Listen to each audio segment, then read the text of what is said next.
গেছে, এবার তাদের সাথে এনসিপি সহ আরো বিভিন্ন দল তাদের সাথে ঐক্য হতে যাচ্ছে। আশা করি 2 দিনের মধ্যে এটার ফলাফল আসবে ইনশাআল্লাহ। যারা ইনসাফ করে, আদালত করে, চাঁদাবাজি করে না, টেন্ডারবাজি করে না, তাদেরকে কারা কারা ক্ষমতায় নিব ইনশাআল্লাহ। ইসলামটাকে একবার পরীক্ষার জন্য হলেও দেন। কথা বুঝছেন নি? পরীক্ষা করে না মানুষে। কত জিনিস তো 54 বছরে 10 বার ধরা খাইছি আমরা। কয়বার ধরা খাইছি? 10 বার ইলেকশন হয়েছে, জাতীয় 11তম নির্বাচন সামনে। এই 10 বার ধরা খাইছেন, আরেকবার ধরা খান না ইসলামের বুদ্ধি দিয়া? কথা কয় না। আরেকবার যারা আদালতের কথা বলে, ইনসাফের কথা বলে, মজলুম দল যারা, তাদেরকে আরেকবার ভোট দিয়া ধরা খাইলে সমস্যা আছে নি? কত ধরাই তো খাইলেন জীবনে, আরেকবার খান না। ইসলামটাকে আমরা সীমাবদ্ধ করে ফেলেছি।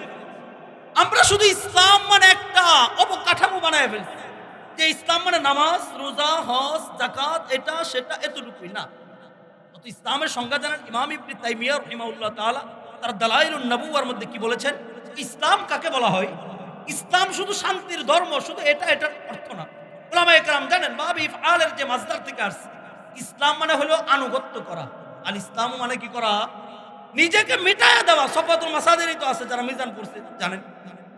নিজেকে পুরোপুরি নিজের গলাকে ইসলামের সামনে ঝুঁকায় দেওয়া, নিজের গলাকে পরিপূর্ণভাবে আমি সভাপতির সামনে মিটায় দিলাম, আপনি যেভাবে বলবেন আমি সেভাবেই চলবো, এটার নাম ইসলাম।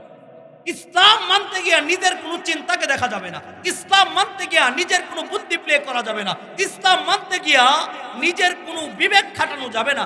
আল্লাহ যেটাকে যেভাবে বলছে পুঙ্খানু মানার নাম হইল ইসলাম। কথা ঠিক কিনা? এটা হলো ইসলাম। ইসলাম কাকে বলা হয়? আপনার বালাগাতের পর থেকে, আপনি বালেগ হওয়ার পর থেকে মৃত্যু পর্যন্ত ইসলামের প্রত্যেকটা বিধান পুঙ্খানু মানার চেষ্টা করার নাম হইল ইসলাম। কথা বুঝছেন নি? তাহলে সমাজ কিভাবে পরিচালিত হবে এই ক্ষেত্রে মুহাম্মদের আদর্শ নাই? রাষ্ট্র কিভাবে পরিচালিত হবে এই ক্ষেত্রে মুহাম্মদের আদর্শ নাই? আপনারা আমার সাথে শুনেন বাজান, যার যেই দল মনে চা করবেন, এটা সংবিধান অধিকার দিয়েছে। যার যেই দল, বৈধ দল থাকলে যদি নিষিদ্ধ না হয়, বৈধ দল যার যেটা মন চা করবেন। বাকি আমার যে একটা দল আছে ইসলাম, আমি যে ইসলাম ভালোবাসি, কোরআন লালন করি, টুপি মাথার দিয়েছি, আমারও তো ইসলামের পক্ষে আমার কিছু কথা আছে। কথা ঠিক আছে নি? কথা বুঝেন নাই? তাহলে ইসলামটা কি? বালেগ হওয়ার পর থেকে মৃত্যু পর্যন্ত একেবারে পুঙ্খানু সমস্ত বিষয়গুলো মানার নাম কি? ইসলাম। তাহলে নামাজ কার পদ্ধতি অনুযায়ী পড়ব? মুহাম্মদের পদ্ধতি। রোজা কার পদ্ধতি অনুযায়ী? মুহাম্মদের পদ্ধতি। তাহলে সমাজে যে বিচারগুলো হয়, এই বিচার কার পদ্ধতি অনুযায়ী পরিচালনা করব? কথা কয় না। রাষ্ট্র কিভাবে পরিচালনা করব?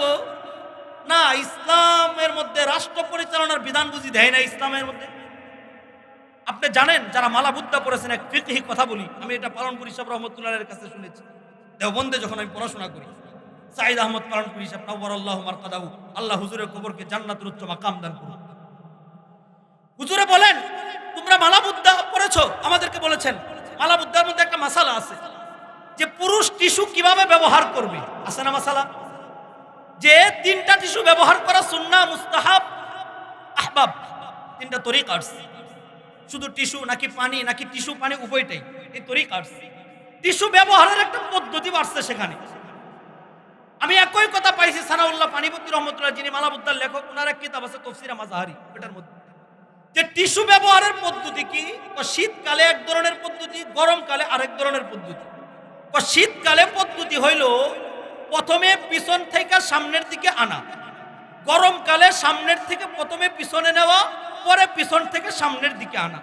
এটা কত সূক্ষ্ম মাসালা আপনি বুঝেন? কত কঠিন মাসালা এটা বুঝেন আপনি? এটার কারণটা কি?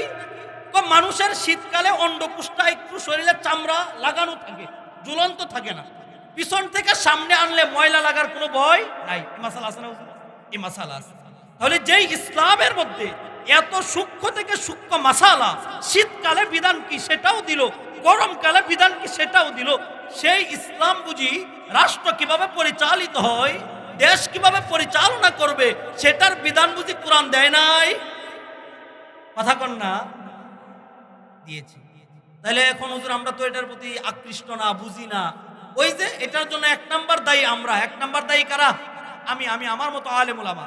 আমরা আপনাদেরকে সঠিক দিন বুঝাইতে পারি না, হয়তো চাকরির বয়ে, ইমামতির বয়ে, খতিবগিরির বয়ে, সব কিছু বাঁচানোর বয়ে হেকমতের মাসালা যারা গ্রহণ করেন এটা ভিন্ন মাসালা। বাকি সঠিক দিনটা আপনাদেরকে বুঝাইতে পারি না, এই জন্য আপনারা বুঝেন নাই, আপনাদের দোষ। তাহলে ইসলামটা কি আনকমপ্লিট ধর্ম নাকি কমপ্লিট ধর্ম? কমপ্লিট ধর্ম। আপনি জানেন বেদা এবং নেহা ইতিহাসের এক কিতাব আছে, ইতিহাসের কিতাবের মধ্যে আসছে যে আমরা, এবং তিনি এক সূক্ষ্ম, ইবনে কাসির আদ-দামিশকি রাহিমাহুল্লাহ তাআলা সূক্ষ্ম কথা বলছেন যে আমরা ইসলামটাকে যত সহজভাবে বুঝি, ইসলামকে যত সহজভাবে মানি, যদি আবু জেহেল বুঝতো ইসলাম এত সহজ, তাহলে আবু জেহেল মুসলমান হইত। কথাটা বুঝাইতে পারছি? আবু জেহেল মুসলমান হয়ে যেত। বেদা এবং নেহার মধ্যে আসছে যুদ্ধ চলতেছে, বদরের যুদ্ধ। আবু জেহেল আল্লাহরে মানতো, জানেন না এটা? বদরের যুদ্ধের আগের দিন আবু জেহেল বাইতুল্লাহ ধরে বলে, মালিক, ইয়া রব্বে কাবা, হে রব্বে কাবার মালিক, আগামী কালকে হক বাতিলের লড়াই হবে, আপনি হককে বিজয় দিয়েন। সুবহানাল্লাহ কয় না? আমার মন বলে আবু জেহেলের দোয়া আল্লাহ কি করছে? এই জন্য মুহাম্মদের হক দলকে আল্লাহ পাক বিজয় দান করছে। কথা কয় না? মনে রাখবেন, কিয়ামত পর্যন্ত যারা ন্যায় ইনসাফের উপর থাকবে, আদালতের উপর থাকবে, হকের উপর থাকবে, আল্লাহ পাক তাদেরকে বিজয় দান করবেন। কথা কোন ঠিক কিনা? বাংলাদেশে যে বিজয় হবে এটার আভাস পাইছেন নি আপনারা? পাইতেছেন না আভাস? ইনশাআল্লাহ যদি উলামায়ে কেরাম এক হয়ে যা, 8 দল এক হয়ে গেছে, এবার তাদের সাথে এনসিপি সহ আরো বিভিন্ন দল তাদের সাথে ঐক্য হতে যাচ্ছে। আশা করি 2 দিনের মধ্যে এটার ফলাফল আসবে ইনশাআল্লাহ। যারা ইনসাফ করে, আদালত করে, চাঁদাবাজি করে না, টেন্ডারবাজি করে না, তাদেরকে কারা কারা ক্ষমতায় নিব ইনশাআল্লাহ। আল্লাহ তৌফিক দান করুন। ইসলামটাকে একবার পরীক্ষার জন্য হলেও দেন। কথা বুঝছেন নি? পরীক্ষা করে না মানুষে? কত জিনিস তো 54 বছরে 10 বার ধরা খাইছি আমরা। কয়বার ধরা খাইছি? 10 বার ইলেকশন হয়েছে, জাতীয় 11তম নির্বাচন সামনে। এই 10 বার ধরা খাইছেন, আরেকবার ধরা খান না ইসলামের ভোট দিয়া? কথা কয় না? আরেকবার যারা আদালতের কথা বলে, ইনসাফের কথা বলে, মজলুম দল যারা, তাদেরকে আরেকবার ভোট দিয়া ধরা খাইলে সমস্যা আসেনি? কত ধরাই তো খাইলেন জীবনে, আরেকবার খান না। মেরে মুহতারাম ভাইও, আবু জেহেল বলে যুদ্ধ চলাকালীন তার খাদেমরে ডাক দিছে, খাদেম এদিকে আস। জি বলেন। তোমার একটা কথা কয়ে যায়, আমি মারা যাবো, এটা আমি বুঝে ফেলছি। কথা বুঝছেন নি? বলেন মালিক। শুনো, মুহাম্মদের চাইতে 3টা কথা বলছে। কয়টা কথা? যে মুহাম্মদের চাইতে সুন্দর, মুহাম্মদের চাইতে উত্তম আখলাকওয়ালা, মুহাম্মদের চাইতে উত্তম আমানতদার। সুবহানাল্লাহ কয়। কয়টা কথা বলছে? সুন্দর, উত্তম আখলাক, উত্তম আমানতদার। এই 3 গুণ আজ পর্যন্ত মুহাম্মদের চাইতে এই 3 গুণ কারো মধ্যে পারফেক্টলি ছিল না, এখনো নাই। কিয়ামত পর্যন্ত এই 3 গুণওয়ালা কোন মানুষ আল্লাহ পাক পারফেক্টলি কিয়ামত পর্যন্ত কাউকে পাঠাবেন। এবার খাদেমে প্রশ্ন করে, নেতাজি সুন্দর ভাষণ দিলেন, অমুক করবেন, তমুক করবেন, এই করব আমরা, সেই করব আমরা। এখন করেন না, এখন করলে সমস্যা কই? কথা কয় না? কথা বুঝেন নাই? এখন কর না, আজকে কন, আমি আগামীকাল থেকে শরীয়ত আইন মানি, আগামীকাল থেকে আমরা কোরআনকে ক্ষমতায় বসাতে চাই, আমি প্রতিদিন মাহফিলে আপনার জন্য ভোট চাইবো। কথা কয় না? কথা বুঝেন নাই? তাহলে নেতাজি ইসলাম মানেন না কেন? ওই ইসলামটা মানতে সমস্যা কোথায়? আবু জেহেল বলে, শুনো তুমি, আবু জেহেল তার খাদেমকে বলতেছে, আমি ইসলাম মানি না কেন জানো? কেন? আমি ইসলাম মানে একটা জিনিস বুঝছি। কি বুঝছেন মালিক? ইসলাম মানে যদি শুধু নামাজের নাম হইতো, শুধু কালিমার নাম হইতো, শুধু রোজার নাম হইতো, শুধু যাকাতের নাম হইতো, তাহলে আমি ইসলাম মানতাম। সুবহানাল্লাহ। আমি ইসলাম মানে একটা জিনিস বুঝছি। কি বুঝছেন? আমি বুঝছি আজকে ইসলাম গ্রহণ করলে কালকে থেকে আবু জেহেলের নেতৃত্বে কোনো বিচার মক্কা মদিনায় হবে। আজকে ইসলাম মানলে আগামীকালকে চুরি করলে এটার বিচার হবে মুহাম্মদের নীতি অনুযায়ী। আজকে ইসলাম মানলে আগামীকালকে রাষ্ট্রে বিবাহ কিভাবে পরিচালিত হবে এটার নীতি মানা হবে মুহাম্মদের। সুবহানাল্লাহ কয় না? এই জন্য আমি ইসলাম মানি না। তাহলে লা ইলাহা ইল্লাল্লাহু মুহাম্মাদুর রাসূলুল্লাহ পড়তে সময় লাগে 10 সেকেন্ড। রোজা বছরে 30 দিন, অর্ধেক করেন 15 দিন রোজা, 12 ঘন্টা করে 15 দিন না? যাকাত দিতে সময় লাগে মাত্র আধা ঘন্টা। 1 কোটি টাকা আছে, 40 ভাগের 1 ভাগ দিয়া দিলাম, আদায় হয়ে গেল।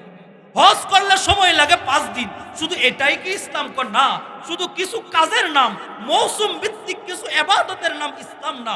এটা দুর্গা পূজা হতে পারে, এটা সনাতনী ধর্ম হতে পারে, এটা খ্রিস্ট ধর্ম হতে পারে, এটা বৌদ্ধ ধর্ম হতে পারে। ইসলাম ধর্ম শুধু মৌসিম ভিত্তিক কোনো ইবাদতের নাম না। ইসলাম ধর্ম হলো যখন থেকে তুমি লা ইলাহা ইল্লাল্লাহ পড়েছো ততক্ষণ থেকে নিয়া মৃত্যুর কালিমা পড়ার আগ পর্যন্ত তোমার জীবনের চলা ফেরা, কথা বলা, ডান বাম, সমাজ, রাষ্ট্র সব কিছুর মধ্যে ইসলামকে প্রমাণ দিতে পারলেই আপনি মুসলমান। কথা ঠিক কিনা?